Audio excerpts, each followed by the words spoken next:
Ananda fue donde el bendito, le hizo una reverencia, se sentó a un lado y dijo: dicen, Señor, que el mundo está vacío. ¿Qué significa eso? ¿En qué sentido lo dicen?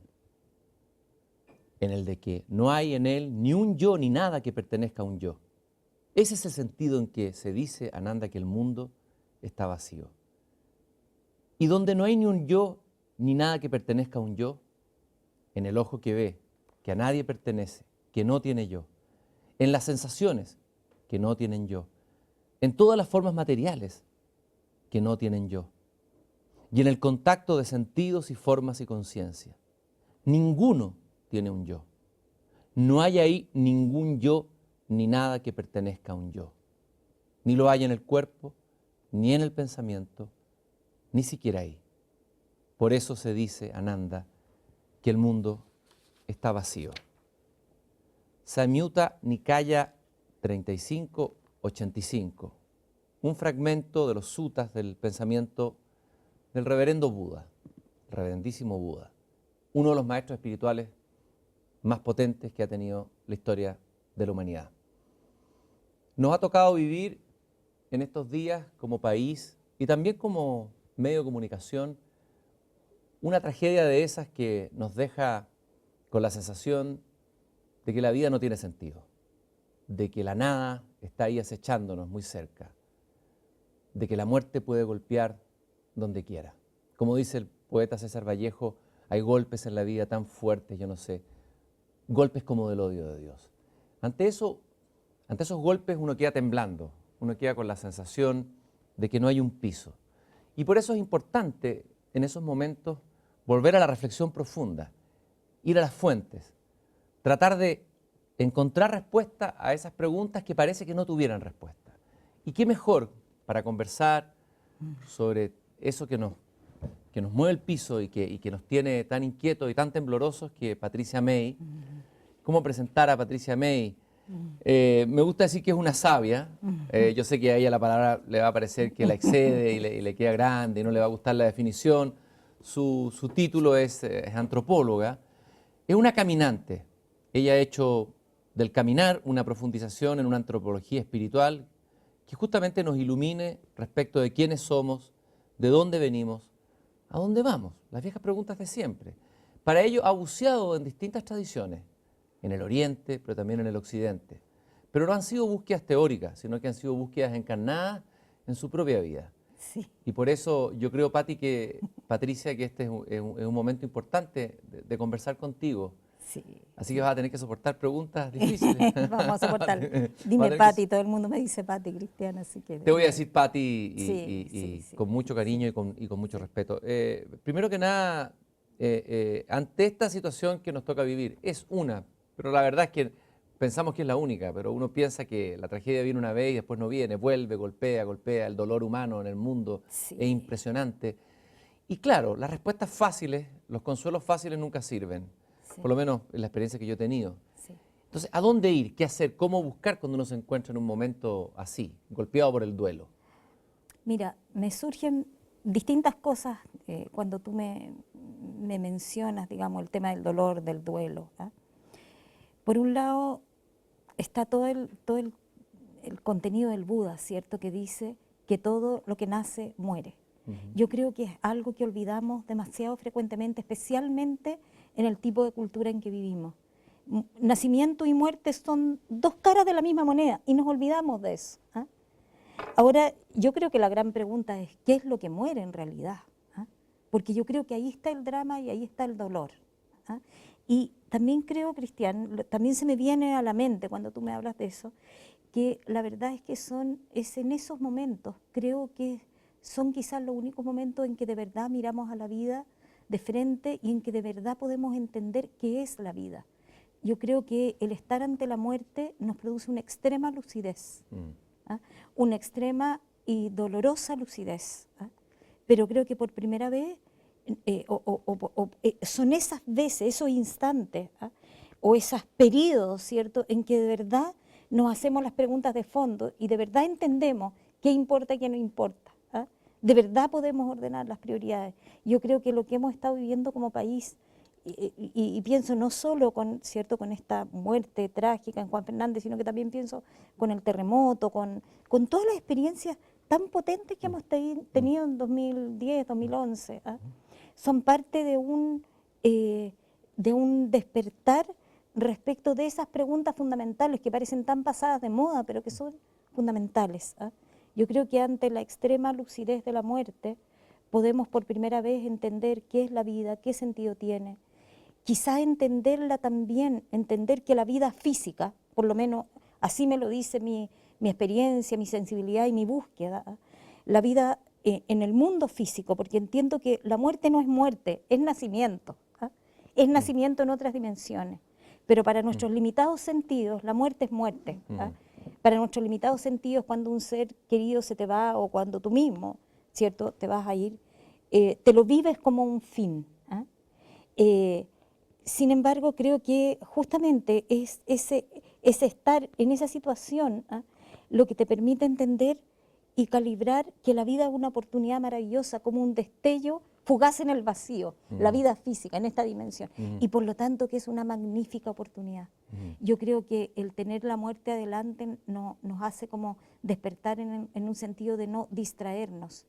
Yo creo que, sobre todo en nuestra cultura, es tan fácil perder la vida entera distraído, ¿ah?, sin jamás pararse donde uno realmente se quiere parar o esforzarse por lo que uno se quiere esforzar. ¿Y dónde hay que colocar el foco? O sea, ¿dónde hay que colocar la concentración? ¿Dónde hay que concentrarse para no distraerse? Sí, yo creo que hay que concentrarse en la propia interioridad. Yo creo que hay que concentrarse en el ser. O sea, podríamos decir que el gran drama del ser humano, y por eso el dolor ante la muerte, es que confunde al actor con el personaje. ¿Ah? Que olvida al actor, ¿ah?, y solo nos vivimos la vida desde el personaje que somos, desde la experiencia encarnada que tenemos, desde nuestro pequeño yo, lo digo, desde nuestra pequeña identidad, ¿ah? Podríamos ponerlo en otras palabras, el drama es confundir al ser con los vehículos del ser. El cuerpo es un vehículo del ser, no es lo que somos, ¿ah? Las emociones, los pensamientos son vehículos del ser, la imagen es un vehículo del ser. Todos los recursos materiales, el conocimiento, son vehículos del ser, ¿ah? Pero en vez de usarlos como vehículos para expresar lo que somos en lo interno, lo que hacemos es poner nuestra razón de vivir allá. Entonces ponemos nuestra razón de vivir en la imagen, o la ponemos en las cosas que tenemos, o en el estatus, o lo ponemos en las cosas que queremos alcanzar, y nos olvidamos la interioridad. Ahora, esto que suena aparentemente fácil, es porque es un morir a una forma de vida que en realidad parece que no era vida, porque era una vida sin conciencia. Sí. No es fácil, o sea, significa morir para nacer de nuevo, para nacer una nueva conciencia. ¿Y cómo se da ese tránsito y cómo cada uno encuentra ese? Sí, yo creo que es un cambio radical, ¿ah? Yo distingo el cambio espectacular del cambio radical. A ver, ¿cuál es la diferencia? A ver, yo creo que el cambio espectacular es un cambio en la forma. Te vistes de otra manera, no sé, cambias a tus hijos de colegio, no sé, haces cosas exteriores. El cambio radical es un cambio que tiene que ver con la raíz, desde dónde vives, ¿ah?, y qué es lo que te importa, y hacia dónde te proyectas y cuáles son tus opciones en la vida. O sea, el cambio radical muchas veces no se ve por fuera. Parece que no hubiera pasado nada, pero ha pasado algo. Y los cambios radicales en la vida ocurren muchas veces y siempre en situaciones de crisis, suscitadas por hechos externos, como por ejemplo la muerte de un ser querido o el propio acercamiento a la muerte, o muchas veces por crisis de madurez, ¿no? Pero yo, Cristian, creo que hay dos grandes escuelas que tienen que ver con dos niveles, tienen que ver los niveles de conciencia. El primer gran nivel de conciencia o la primera gran escuela, ¿cierto?, en la cual aprenden o aprendemos la gran mayoría de los seres, tiene que ver con la escuela de la causa y el efecto. ¿Ah? Tú generas causas y recibes efectos. ¿Ah? Y vas aprendiendo, ¿cierto?, a partir de los efectos, qué es lo que no quieres y qué cosas no harías y por dónde no está la búsqueda. Si tú pusiste todo tu sentido en un trabajo, ¿ah?, o en un puesto y perdiste el puesto, quizás te vas a empezar a dar cuenta que ahí no está tu sentido, o que tu sentido no está en parecer, o ser joven, por ejemplo, parecer joven, porque vas a envejecer. ¿Ah? Y entonces vas a tener que buscar. Entonces, eso es causa-efecto. Pero creo que hay algún momento en que hay un giro radical en el aprendizaje, en que ya no se aprende por causa-efecto, sino que se aprende simplemente porque entras en contacto con una fuente de conciencia universal, en la cual ya no actúas o no decides a partir de que te pasó esto, entonces reacciona, sino que porque estás mirando la vida desde otro nivel de conciencia. Tú en este libro, Certezas en un mundo incierto, obviamente que es un título muy sugerente y que tiene que ver con las situaciones que estamos viviendo hoy, además, vamos a hablar de eso, la incertidumbre. Hemos tenido que acostumbrarnos a ir viviendo en un mundo que cambia, donde caen las instituciones, caen las certezas, caen los partidos, caen las iglesias, todo parece caerse. Sí. Y a una velocidad mayor que la caída del muro de Berlín, ¿no? Sí. Tú planteas, de alguna manera, hablas de las epifanías. Me parece que es aquí donde hablas de las epifanías. Y me imagino que eso tiene que ver con lo que acabas de decir. ¿Qué son las epifanías? ¿Cuándo se producen? ¿Y qué significan en la vida de cada uno de esas epifanías? Primero quisiera decir que el estilo de vida moderno, o postmoderno quizás, o quizás chileno incluso, esta aceleración extrema, esta cosa por el logro, por el crecimiento permanente, por ir de acá para allá, no da espacio a la epifanía, porque la epifanía es como una brecha, podríamos decir, es una brecha que se abre en la propia conciencia, en que conectas con experiencias del ser y entiendes desde una cuestión intuitiva, podríamos decir instantánea, y conectas con algunas grandes verdades que no las conectas a través del lenguaje discursivo, sino que, por ejemplo, con la verdad de que estoy unido a todo lo que existe, que no tengo nada que temer, que la muerte no existe, que el camino de mi vida tenía un sentido, que hay un gran sentido.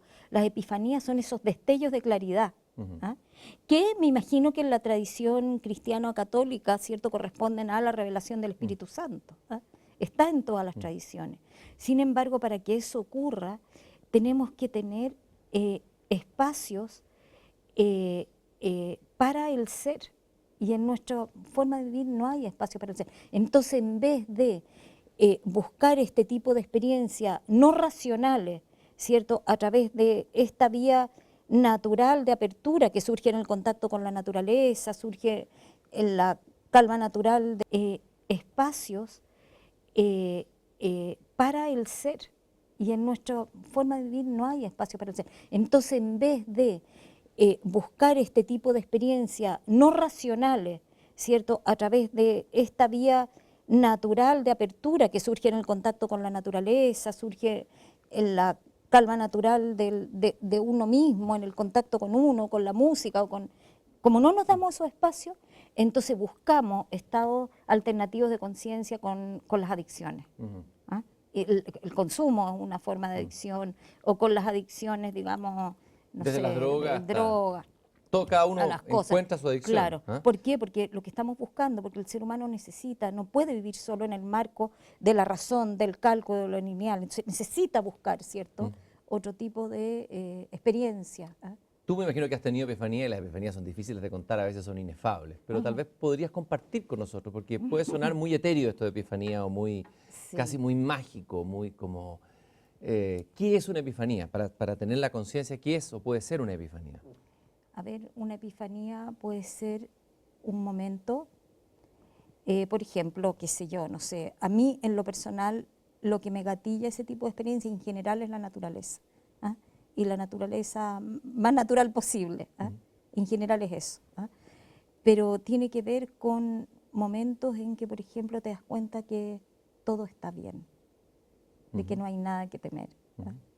Yo tuve algunas experiencias cuando era muy joven, si yo no sé, digo muy joven, a los 23 o 24 años, en que tuve algunas experiencias de unidad que creo que marcaron mi camino y iniciaron mi búsqueda así en forma más profunda. La tenía desde antes, pero experiencias de entender que todo está conectado, como si yo hubiera podido ver sutiles hilos que unen a todos los seres, que hay una ley de amor que fluye en la naturaleza y en los seres humanos, y esa comprensión y esa experiencia, ¿cierto?, me llevó a una búsqueda más profunda de quiénes éramos y qué estábamos haciendo aquí. ¿Ah? Yo creo que las epifanías son cosas muy sencillas. Son tan sencillas que no las vemos porque estamos siempre apurados. Claro. Ese es el problema, que estamos siempre apurados. De hecho, tú hablas de lo insignificante en el camino y dices algo que me gustó mucho, que lo subrayé: los hechos insignificantes que sostienen la vida, lo que está detrás, las tonalidades de luz, la leve brisa de nuestra piel, una hoja que cae de un árbol puede cambiar nuestro día. Uno podría decir, una hoja que cae de un árbol puede cambiar nuestra vida, ¿o no? Nuestra vida. Ajá. O sea, ¿sabes qué? Porque en realidad, por lo menos para mí, la puerta de entrada como al misterio tiene que ver con como la contemplación, ¿ah? Con un espacio quieto en que ves lo que siempre has visto, pero te entras en eso, ¿ah? Y de repente ves que eso que tanto has buscado y que, no sé, los alquimistas, dice, creo en ese artículo, emprendían largos viajes en busca de la inmortalidad, está siempre y en cada momento y en cada respiración, y tiene que ver con poder mirar más profundo lo que no podemos, lo que se nos pasa tan rápido, ¿ah? Para mí, por lo menos, la contemplación es una vía, ¿ah? Y la contemplación es muy simple, simplemente darte el tiempo de estar. Dicen que uno de los grandes dramas, no sé si lo escuché, te lo escuché decir a ti, Cristian, en el programa de La Nueva Belleza, del ser humano moderno es que no es capaz de estar tranquilo, sentado en su casa en un sillón. Sí, eso lo citó Raúl Ruiz. Raúl Ruiz, que estaba viendo la a entrevista. Pascal, eso lo había dicho citando a Pascal. Estaba viendo Es la la persona que no puede entrevista quedarse tranquila en una habitación, ¿no? Y yo creo que por ahí va la cosa. Lo que pasa es que efectivamente no es fácil, porque hay que darle un poco la contra al estilo de vida que tenemos habitualmente. Y eso no es fácil, porque nadar contra la corriente no es fácil. Tú hablaste de buscar esos momentos, esa epifanía, esa poética de lo insignificante, esos momentos de contemplación en la naturaleza. Pero a veces estamos totalmente metidos en una vida urbana o en una vida alienada. Para muchos puede parecer casi imposible buscar esos momentos.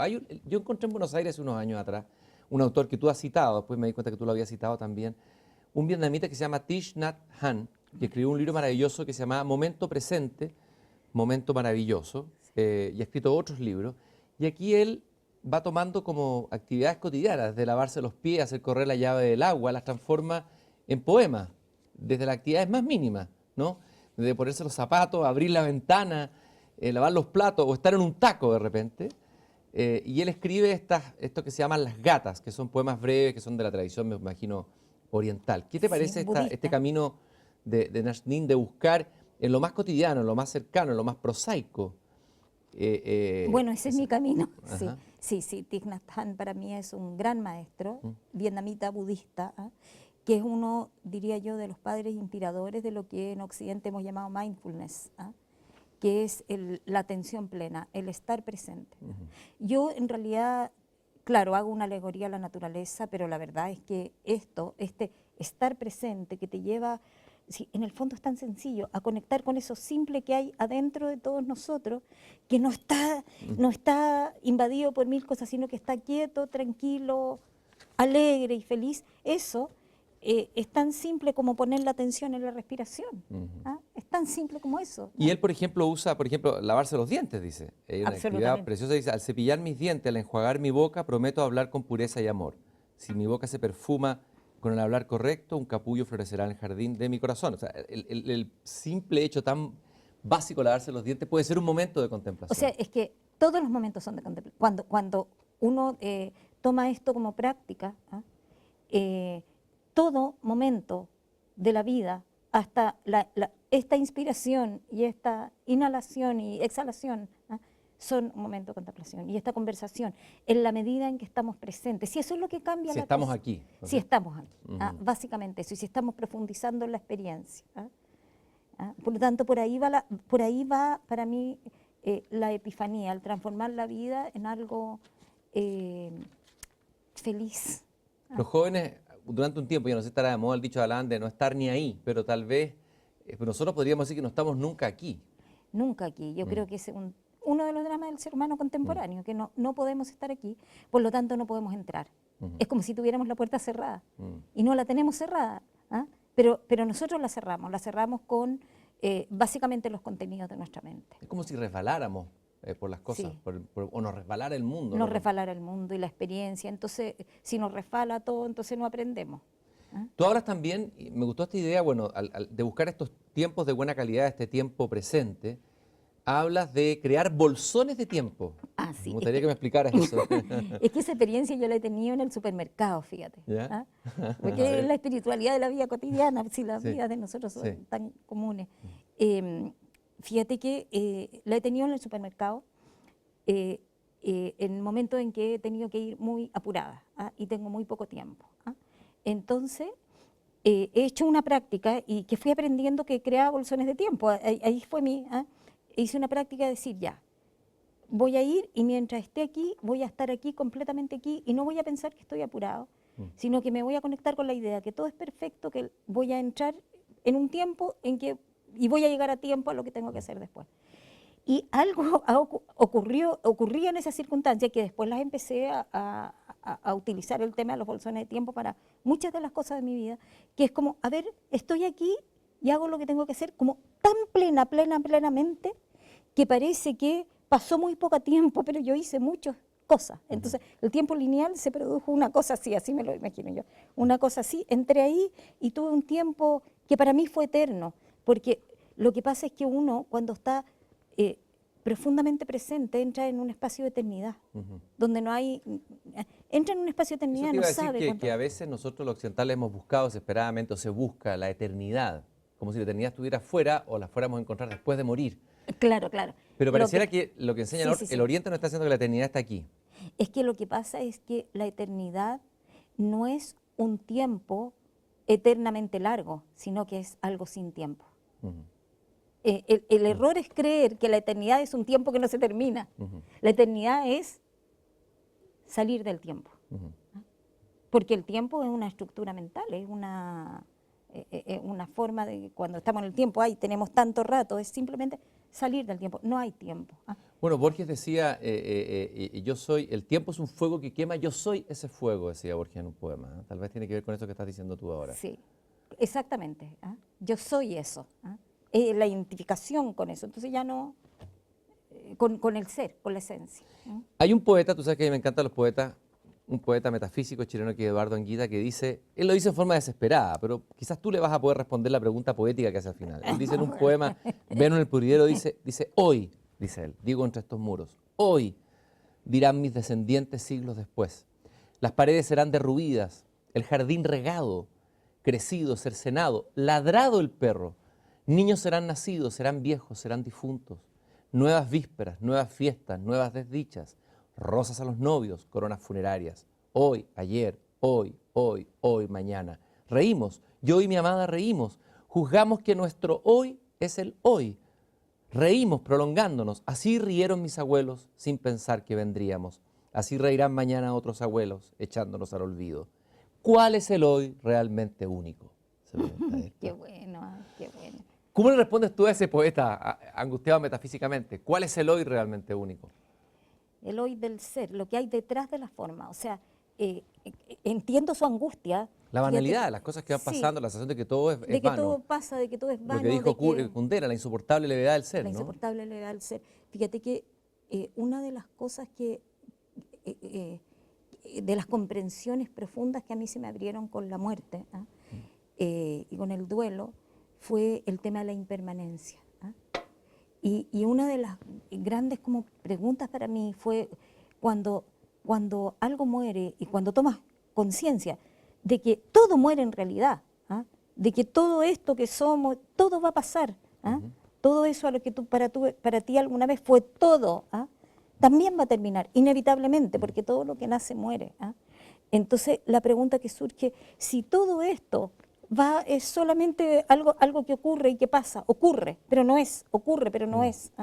Lo que entiendo es que detrás de la forma que ocurre hay un ser intentando manifestarse en eso que ocurre. Y ese ser está como detrás. Por eso que yo hablo de la contemplación y la epifanía. ¿Cómo nos conectamos con eso que está detrás? De manera que cuando muramos, lo que muera sea el guión, pero lo que está detrás permanece. Pero desaparecemos como individualidad en la muerte, es lo que le preocupa al occidental. Al oriente eso no lo pregunta. Yo he leído, no le preocupa, digamos, he leído poemas de monjes zen a punto de morir y para ellos la muerte prácticamente es como si fuera un trámite rápido y no hay ningún problema en desaparecer. Pero para nosotros los occidentales la pregunta es, ¿y yo? Cuando yo me muera, ¿cómo voy a encontrar con aquel otro? ¿O voy a desaparecer en una especie de nirvana impersonal donde no voy a ser más, digamos, y no voy a poder encontrarme con aquel que amé? ¿O Es qué? que yo por lo menos, como yo lo entiendo, Cristian, no es tan así. Ya. Lo que desaparece es la individualidad de Cristian, Ujú. que en realidad la individualidad de Cristian es un evento espacio-tiempo, una experiencia que está teniendo esa conciencia que está unida a todo, pero que es un foco de conciencia, ¿cierto?, en evolución y en aprendizaje. Entonces, lo que ocurre, el problema y el drama de Cristiano, de Pedro, de cualquiera, es que cree que es Cristian, que no ha conectado con con el actor que está detrás, sino el actor que está detrás está teniendo una experiencia, y después va a tener otra y otra en su proceso de completarse y ir hacia el ser. Por lo tanto, lo que muere es el pequeño yo, no la conciencia central. La conciencia central y profunda de nosotros no muere. Ahora, yo creo que el drama es que ni el pequeño yo muere. Así, ¿ah? No, fíjate que una vez escuché esta explicación de un swami, precisamente, de un swami que lo explicaba de la siguiente manera. Decía, me parece maravilloso cómo lo explica, cuando el ser humano desencarna o muere, lo que ocurre es que hay un momento en que tiene el destello, ¿cierto?, de ser una conciencia pura y en conexión con todo lo que existe. Como que entra en el océano En la totalidad. y ve la totalidad. No es que desaparezca, es que se conecta y sabe de la totalidad, pero luego se acuerda de que tiene que pagar el IVA. Y luego empieza a venir toda la neurosis del ego en el fondo. Y entonces empieza a contraerse, a contraerse, a contraerse. Eso en las tradiciones, por ejemplo, católicas, es llamado el purgatorio o el infierno, ¿cierto? Porque uno puede, leyendo las distintas religiones, entender que están aludiendo a verdades universales expresadas de manera particulares. Entonces, los tibetanos dicen lo mismo. En un primer momento, ¿cierto?, está la luz clara de la muerte, que es esta comprensión, esta gran epifanía.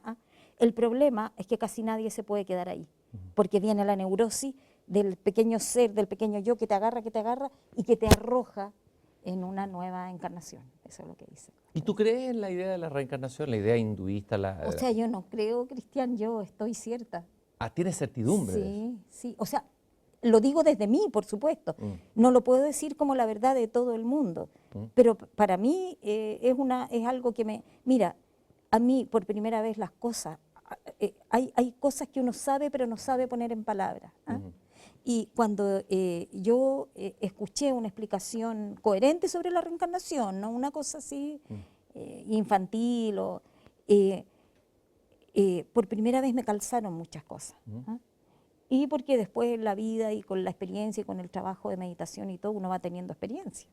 ¿Con la meditación uno puede conectarse como con el ser anterior de uno? ¿O en qué sentido tiene esa experiencia de la Yo reencarnación? creo que la idea de la meditación no es conectarse con otras experiencias de uno, sino que es conectarse con el ser que hay detrás del personaje.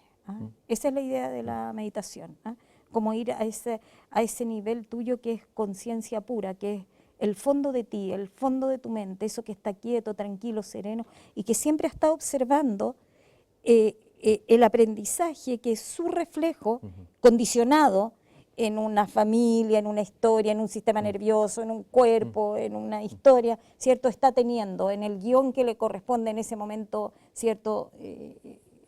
Tener. Sin embargo, hay algo en el fondo que está siempre ahí claro y quieto, ¿cierto?, observando. Es el vacío del que hablábamos al comienzo, ¿no? En el sentido positivo de la palabra En el vacío. sentido positivo. Pues es un vacío pleno. Un vacío en el sentido que no está lleno de cháchara, pero sin embargo es tremendamente fecundo, porque ahí está toda la creatividad, digamos, que se despliega y la fuerza y la vida misma.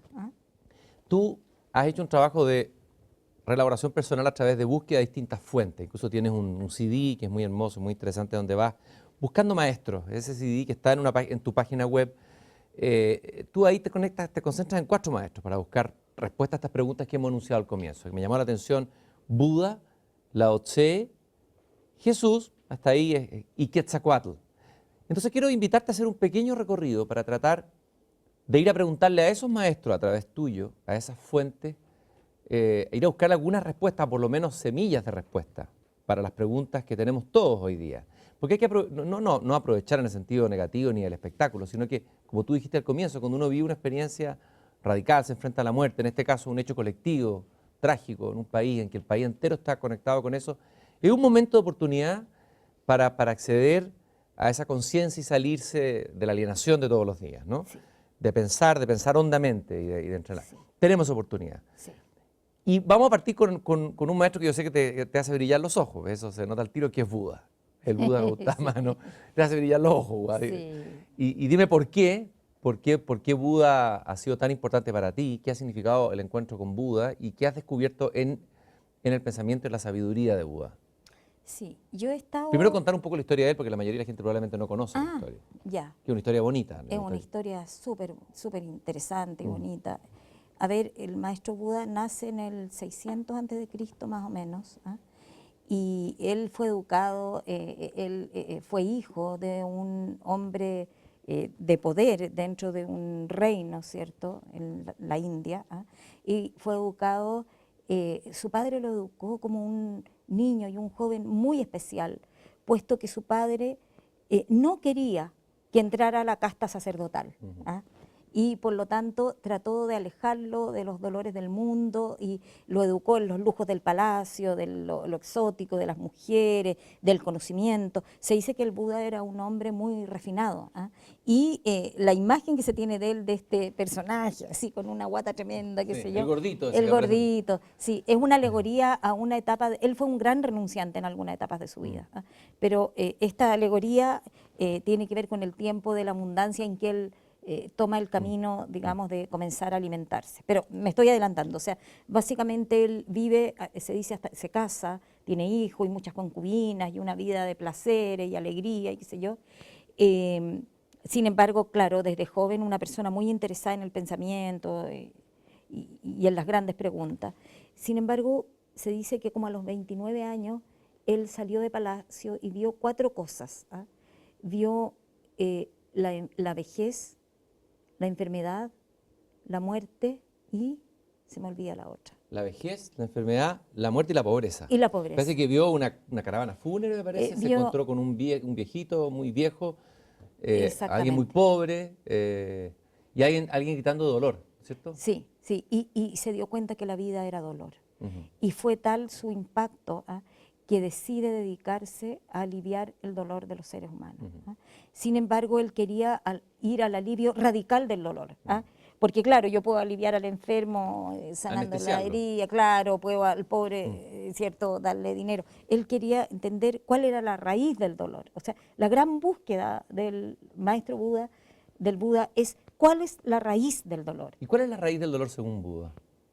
La raíz del dolor, según Buda, está en la mente humana, ¿ah?, que se apega y que desea, ¿cierto?, lo que está fuera de él, y pone la razón de vivir fuera de él. El apego y el deseo, ¿ah?, y todos los argumentos mentales que tienen que ver con el apego, con el deseo y con las aflicciones mentales.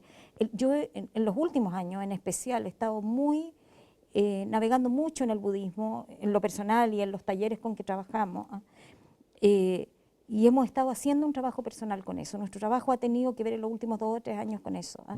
Yo creo que el budismo da una claridad muy potente en relación a distinguir, digamos, y darse cuenta de cómo las aflicciones mentales, o sea, nuestro propio circuitos mentales emocionales, que es cierto, si uno toma el conocimiento occidental sobre la bioquímica del cuerpo, cómo afectan a tu mente, a tu cuerpo y a tu emoción y contaminan tu vida, ¿ah? Y el budismo y el Buda habla de venenos, ¿ah?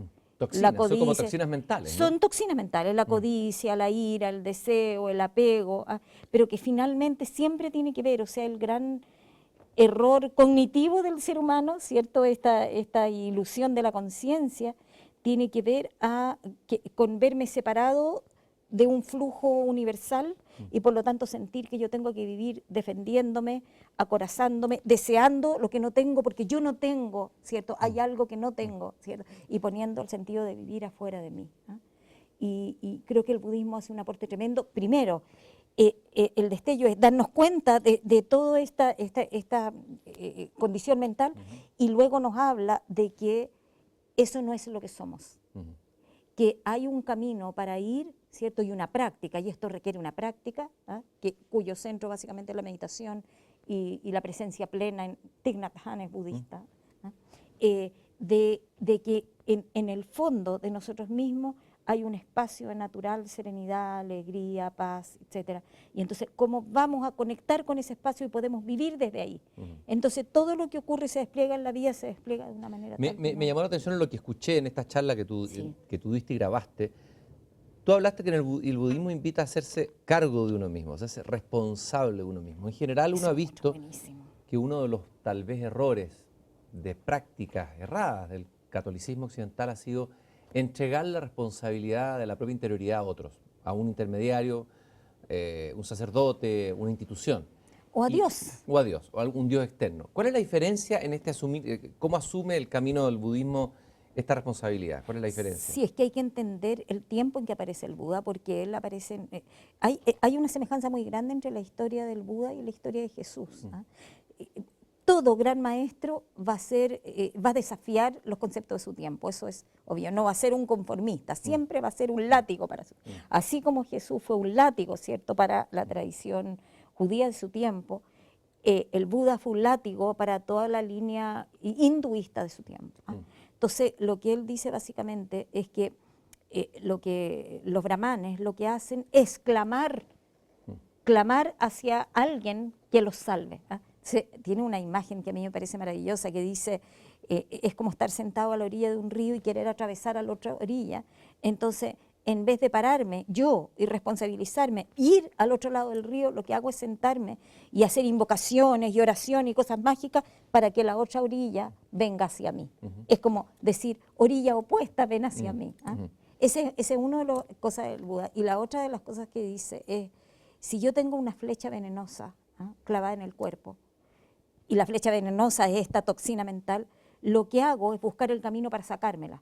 No me pregunto de dónde viene, ni invoco a los dioses, lo que hago es sacármela. Entonces, lo que dice, eso me encanta a mí del budismo, que es ya, yo me tengo que poner en camino, porque si yo estoy en el infierno está dentro de mí fundamentalmente. Entonces, pone la responsabilidad. Y desde ese infierno adentro de mí, yo despliego condiciones infernales alrededor. Circula la idea de que el budismo es una forma de ateísmo. Incluso uno ha escuchado a pontífices hablar, eso me ha llamado la atención. Juan Pablo II en un libro decía que es una forma casi de ateísmo el budismo. ¿Qué piensas tú de esa afirmación? Voy a decir lo que yo pienso, lógico, yo no quiero ofender a nadie. No, con total libertad. Pero a mí me parece una ignorancia, un no entender de fondo lo que hay ahí, porque los occidentales no solo dijimos que el budismo era una forma de ateísmo, sino que también que el taoísmo era una forma de ateísmo. Pero, y fundamentalmente por una cosa, porque no reconocen a una entidad divina afuera, separada. Entonces, no invocan a algo afuera, porque eso no está afuera, está aquí. No es que esté un poco más a veces, está siempre aquí en todo, en la creación, en la destrucción, en el nacimiento, en la muerte. Entonces, no, a mí no me parece en absoluto ateo, más bien me parece que es de una espiritualidad y religiosidad universal mucho más profunda, porque eso que es todo. No es algo que esté en alguna parte y por lo tanto que yo pueda nombrar. No lo puedo reconocer, ni clamarlo, ni nada. Es todo, está siempre. Cuando se habla del sendero medio, ¿qué es lo que es el sendero medio en este camino espiritual de Buda? Mira, básicamente creo que en la historia de Buda, él fue un gran renunciante, como él se educó, todo maestro tiene maestros, él se educó con maestros de su tiempo que estaban en la línea, ¿cierto?, de la tortura física, del ascetismo extremo, en todo sentido. Se dice que el Buda llegó a comer un grano de arroz diario, era un hombre muy alto, muy delgado, y que en algún momento él dice, no, esto, por mucho que yo renuncie y castigue y torture mi cuerpo, y etcétera, esto no me va a hacer tener la iluminación o el nirvana o la claridad, ¿cierto?, de cómo trasciendo el sufrimiento. Entonces dice, en realidad la vida tiene que ser vivida en un equilibrio, en un sendero medio, porque el tema no es exterior, no es castigarme a mí. Está tan equivocado, dice, el que cae en los excesos como el que es asceta y se castiga a sí mismo. Es un error, es el mismo error, porque por ahí no va la cosa, para encontrar, digamos, el ser. ¿Ah? El otro día esto es una anécdota que quería contar, las imágenes del Buda son muy bellas, uno ha visto varias representaciones, generan una sensación de serenidad, de paz, ¿no? Sí. Vi un Buda de una amiga alemana que vivía en el sur, que era un Buda que ella había visto hacerlo a un artesano de madera y que me parece que era traído de Kamandú, del Nepal, pero ese Buda tenía una lágrima en el ojo y me impresionó. No había Qué visto nunca un maravilla. Buda con una lágrima en el ojo. ¿Qué te parece a ti? Maravilloso. Mm. Y yo al tiro me dice que, porque dice la tradición ocultista, que cuando el Buda se libera y desencarna, ¿ah? Los grandes seres, ¿ah? Le ofrecen liberarse del sistema y irse a evolucionar en otras esferas, y que él responde que mientras no se haya liberado el último ser sintiente que sufre, él no se va a retirar. Y por lo tanto que él, su presencia, su emanación, está siempre ayudando a aquellos que sufren, pero no ayudando en el sentido de tú tienes pena y o te cambio las condiciones exteriores, sino que es mucho más radical. Cambia tu manera de ver y date cuenta que el dolor es algo que tú mismo generas en ti. Ahí está la idea de la compasión, que es una palabra muy manoseada en nuestra cultura, que está muy edulcorada y muy blanduzca, ¿no es cierto? Pero la idea de compasión búdica, ¿cuál es? Tú hablaste con Varela de eso, ¿no? Sí, tienes buena memoria, has seguido, has visto bien mi programa. Sí, sí me interesa mucho. A ver, sí, ¿cómo ves sí. tú esa idea? ¿Cuál es la idea de compasión para ti? Mira, lo que pasa es que el budismo distingue como dos niveles. Primero, dicen, es la empatía. La empatía es ponerse en el lugar del otro, ¿ah? Y conectarse con el otro, ¿ah? Eso es la empatía. Después de la empatía viene el hacer algo para ayudar al otro a liberarse de su dolor. Eso es compasión. ¿Ah? O sea, no tiene nada que ver con la palabra, con como nosotros usamos la palabra compasión, sino que es me pongo en el lugar y como estoy en tu lugar y entiendo las circunstancias que estás, yo hago cosas para ayudar a liberarte, pero no son cosas externas. Yo creo que esa ha sido la gran, para mí, malentendimiento de las religiones, ¿ah? En el sentido de creer que la manera de ayudar a los seres humanos, desde el punto de vista más radical y más profundo, es aliviarle las condiciones. Y no es así, porque nosotros, los seres humanos, se nos pueden aliviar las condiciones, pero como el problema desde dónde generamos el tipo de mundo que creamos está dentro, supongamos que, qué sé yo, que tuviéramos, que generáramos en forma exterior, que viniera un demiurgo, un mago, un ser divino, y nos aliviara de todos los sufrimientos, ya no existiera pobreza, no sé, adicciones, dolor, nada. Yo te aseguro que en 6 meses hemos vuelto a crear el mismo mundo de nuevo. Porque el mundo lo creamos desde adentro, ¿eh? O sea, el cambio tiene que ser desde adentro. O sea, aliviar el sufrimiento tiene que ver con un cambio radical de la conciencia, desde dónde me paro y cómo vivo la vida y qué es lo que espero y cómo me relaciono con el otro. Así como, bueno, has buscado varios, no podemos profundizar en cada uno, daría para un programa cada uno, pero has buscado en la tradición de Jesús, la tradición más profunda, más mística. Si tú tuvieras, también en Lao Tse, luego vamos a entrar en Quetzalcóatl, brevemente Lao Tse, que es este maravilloso maestro viejo niño, ¿no es cierto?, que escribió el Tao Te Ching. Si tuvieras que rescatar una idea o un concepto del taoísmo que nos sirviera hoy, que fuera como una brújula. Hay uno de los, no sé cómo, de uno de los dichos del taoísmo, ¿no? Dice, el cielo y la tierra son eternos, porque no viven ni por ni para sí mismos. Eso a mí me emociona mucho, porque es la imagen taoísta de quien lo da todo, que no vive para su... El sabio, sigue el texto, el sabio se aleja de los fines personales y sin embargo todo lo consigue. ¿Ah? No es teniendo propósito de conseguir cosas que vas a conseguir cosas. En la medida en que sueltas y te abres y tu vida tiene que ver con un foco más bien de dar, las cosas vienen. Por eso que son eternos, porque no viven, porque no tienen un yo que los limite. No están en el pequeño yo tratando de conseguir cosas. ¿Y qué rescatas del Jesús profundo, el Jesús que está más allá de las iglesias y las instituciones y los dogmas, como maestro? Yo rescato, bueno, por supuesto, el tema del amor en un sentido profundo, de la unidad, pero rescato en la vida de Jesús todas las etapas, ¿cierto?, en que va mostrando al ser humano como un camino hacia ese amor universal. ¿Ah? Y para eso hay que entender toda la simbología que hay detrás de cada una de esas etapas y de los textos del O Evangelio. sea, buscar los símbolos. Sí, rescato, por supuesto, los evangelios de Nag Hammadi, los evangelios gnósticos, el conocimiento más profundo de Jesús. Ese es un tema que yo he trabajado Un harto. cristianismo más esotérico. Yo he estado trabajando harto en eso también, en el cristianismo más, yo no le diría esotérico, la palabra esotérica. La carga negativamente. Sí, sí, sí. ¿Ya? Yo diría el cristianismo espiritual. Los cristianos, hay toda una línea, ¿cierto?, que es la línea de Valentín, en los primeros años después de Cristo, que se llaman a sí mismos los cristianos espirituales. Y ellos estaban en los mismos grupos espirituales, ¿cierto?, que cuando muere el maestro se generan pequeñas comunidades en todas partes.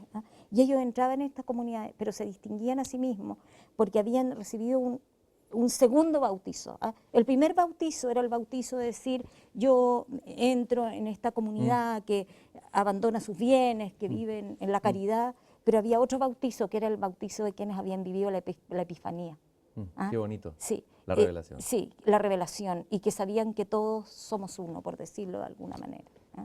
Quetzalcóatl, también para ti es un maestro. Quetzalcóatl, nosotros, bueno, viene del mundo precolombino. ¿Qué es lo que ¿Quién es Quetzalcóatl y por qué lo consideras un maestro? ¿En qué sentido es un maestro espiritual? Habría que hablar harto para poder... Pero vamos a hacerlo en síntesis para aprovechar Ya, porque nos quedan los dos pocos minutos. o tres palabras. Quetzalcóatl es un maestro de síntesis. Coatl es serpiente y Quetzal es el ave. Entonces es la síntesis entre el aspecto humano y terrestre y el aspecto divino y espiritual. O sea, la máxima realización del ser humano, que sin abandonar su aspecto terrestre, se empluma y vuela. Entonces el ser iluminado pero en la tierra. Eso. Y eso está presente, ahí la diferencia, que tenemos un maestro que no dejó enseñanza escrita ni tampoco fue un maestro oral, sino que un maestro, hay que verlo a través de la iconografía, de la pintura. Exacto, y de la simbología, etcétera. Y, bueno, hay todo el mito de Quetzalcóatl es un mito que nos narra todo el trayecto humano desde el espíritu a la materia y el retorno al espíritu, que es muy bello. O sea, todos somos de alguna manera Quetzalcóatl, ¿no? Todos somos Quetzalcóatl y todos somos, para mí, eso quisiera decir, para mí los grandes maestros no son seres que no son ajenos, sino que son nuestros hermanos mayores.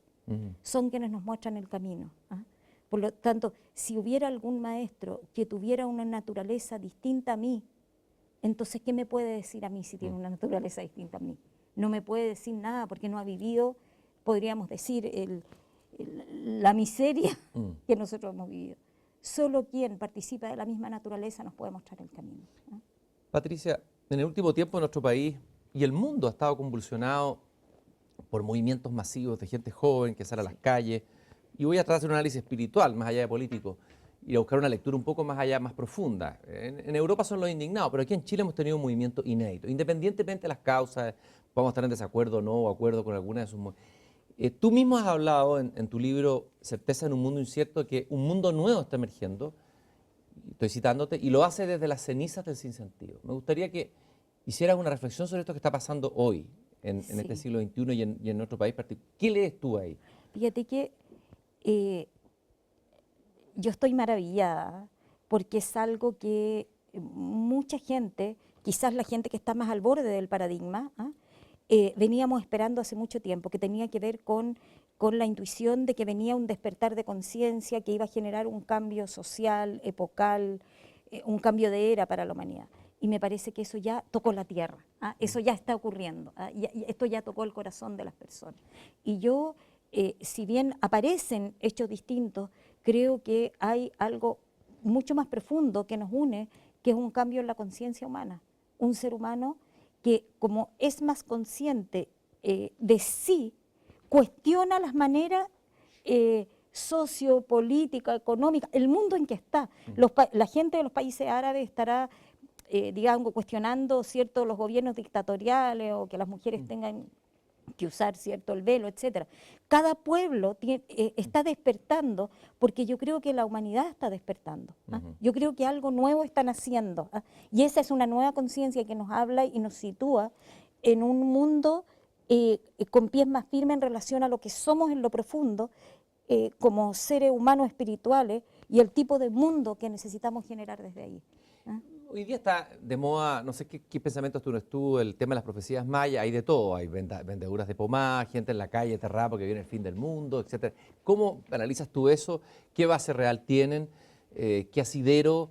¿Son voladeros de luces? Yo creo que aquí hay una mezcla, una tortilla con voladeros de luces, con cosas chantas, y con una intuición profunda de que algo está cambiando. ¿Ah? Así que yo creo que efectivamente, así para sacar todos los aderezos y los arreglos, ¿ah? Yo creo que efectivamente algo está cambiando y que curiosamente, y esa es una pregunta que yo me hago, Cristian, o sea, tengo la impresión que esto abarca no solo a la humanidad, sino que también a la naturaleza. ¿Ah? O sea, algo está cambiando y en este cambio, en esta gran dinámica que está impulsando un tremendo cambio, ¿cierto? Participa el planeta Tierra como ser viviente, como Gaia. Participa Gaia y participa la conciencia humana y participa la atmósfera. ¿Dónde ves tú ese cambio en la naturaleza? Interesante, yo no lo había pensado. O sea, cambio conciencia del hombre y al mismo tiempo cambio material físico. ¿Dónde lo ves tú eso? O sea, de partida en el cambio climático, ¿ah? En el cambio climático, en los movimientos telúricos, o sea, a mí me parece que aquí hay una agitación. Esto, por ejemplo, nosotros estábamos hablando en delante de indígenas colombianos, los aruacos, ¿cierto? Esto el mundo indígena lo viene diciendo hace tiempo. O sea, la madre tierra está hablando. Y a mí me parece que es así. A mí me parece que todo habla. ¿Sabes por qué? Porque en realidad, si todo es una gran unidad, si la evolución humana es el despliegue, así lo entiendo yo, de una sola gran existencia que se manifiesta en diversidad, en tú, en yo, en planeta Tierra, en árboles, si es una sola gran entidad, es esa gran entidad la que está dando un paso. ¿Ah? Y por lo tanto ese paso abarca desde la posición del planeta Tierra o del sistema solar, ¿cierto?, en la galaxia, ¿ah? Al fenómeno, por ejemplo, del Sol y sus explosiones solares, al geomagnetismo. Es decir, estamos en un momento social, psicológico, magnético, biológico, sumamente intenso. Y nosotros, creo, el ser humano corriente tiene la intuición de eso, de que algo está pasando, como de que hay algo inminente. Y creo que no es casualidad que estemos con estas tecnologías de interconexión, ¿cierto?, con Internet y todo, que nos permite, ¿cierto?, acelerar los procesos y saber lo que está pasando en todas partes. Entonces, nos pasan más cosas porque sabemos lo que está pasando en todas partes. Todo parece más vertiginoso y incluso el tiempo pareciera haber cambiado. La sensación de tiempo, ¿no es así? Sí, así es. ¿Ah? Ahora, ¿cómo se prepara uno para eso? Tú hablas, tu libro se llama Certezas en un mundo incierto. El otro es de la cultura del ego a la cultura del alma. ¿Cuál es el gran cambio que uno debe hacer? ¿Cuál es el paso que cada uno debe hacer en este cambio más global que tú señalas? Yo creo que en un mundo de tanto cambio y de tanta destrucción aparentemente, ¿no? Tuvimos el terremoto en Chile, o sea, de tanta conexión con la vida y la muerte, la única salvación y la piedra filosofal está en el centro interior que no nace ni muere. ¿Ah? Y creo que en este momento el tesoro que podemos tener los seres humanos, ¿ah?, en este tiempo y quizás en tiempos de mucho movimiento, es poder tener un centro, una raíz, una conexión con algo que no se mueve y que es profundo y que permanece más allá de todo movimiento, y desde ahí poder distinguir qué es valioso y qué no es valioso, qué importa y qué no importa, ¿cierto? Qué caminos necesitamos tomar y lo accesorio, ¿cierto?, de lo central. ¿Cómo lo distingo? Casi como construir un arca de Noé. Es que esa es el arca de Noé. Exactamente, yo creo que esa es el arca de Noé. El arca de Noé es el ser interno que te permite, aún en la muerte, aún en el dolor, aún en mantener un eje que no se pierde. Y yo creo que esa es el arca de Noé y eso que podríamos llamar la salvación. Aun cuando tu cuerpo pueda morir, eso permanece. ¿Y tú en esta arca de Noé? Porque uno tiene que, en el arca de Noé mítica, del mito original, hay algunas especies que son escogidas, que llevan. ¿A qué meterías dentro de esa arca de Noé? Lo más importante para este tiempo que viene. A todos, a todos, a todos, a todos los seres, ¿eh?, que encuentran su centro, porque esa es el arca de Noé. Porque si uno se vive este tiempo de tanto movimiento como movimiento, se enceguece, no entiende nada y se vuelve loco simplemente. Y entonces ahí ya no hay arca. Yo no dejaría a nadie afuera. Muchas gracias, Pati, por no dejar a nadie afuera y muchas gracias por haber estado aquí en esta hermosa conversación que nos ayuda a iluminar este momento presente que estamos conversando, el que estamos compartiendo con quien nos está viendo allá, en otro momento presente, pero que es el mismo momento, que es el verdadero momento, y que nos ayuda también a enfrentar estos cambios, estos accidentes, estos golpes, y tratar de vislumbrar algún sentido más allá de ellos. Muchas gracias por haber estado conmigo en esta Gracias, conversación, Cristian. Patricia. Un placer, un agrado. Muchas gracias.